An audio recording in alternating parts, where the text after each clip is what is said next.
শুধুমাত্র পুট্টি দিয়েই তৈরি হয়ে যাবে এত সুন্দর একটা চাঁদ। তো চলো জেনে নিই কিভাবে তৈরি করলাম। দেওয়ালটিকে ভালো করে ছেনি হাতুড়ি দিয়ে চিপিং করে নেওয়ার পর পেরেক পুঁতে তাতে তার পেঁচিয়ে দিলাম। এরপর জায়গাটিকে ভালো করে ভিজিয়ে নিয়ে তাতে পুট্টি লাগাচ্ছি। পুট্টিটাকে এমন করে গুলতে হবে সেটা যেন না বেশি শক্ত না বেশি নরম থাকে। প্রথম লেয়ার শুকিয়ে যাওয়ার পর তাকে 1 থেকে 1.5 দিন সময় দিতে হবে। তারপরে কিন্তু দ্বিতীয় লেয়ার এবং তৃতীয় লেয়ার এইভাবে চাঁদের সারফেসটাকে মোটা করতে পারবে।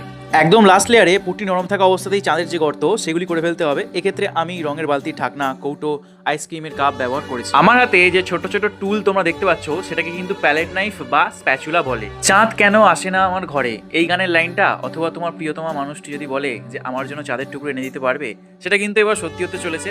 একদম ঘরের বেডরুমেই কিন্তু এই চাঁদ একদম চলে আসবে তোমার হাতের কাছে। আর তার জন্য ডেসক্রিপশনে দেওয়া নাম্বারে যোগাযোগ করে নেবে আমাকে। চাঁদের সারফেসটিকে পুরো গ্রে কালার করে নেওয়ার পর কালো স্প্রে দিয়ে ফুটিয়ে তুলেছি।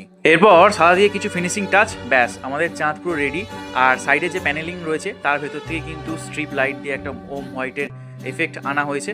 তো তোমাদের কেমন লাগলো জানিও, ভালো লাগলে পেজটিকে ফলো করে দিও।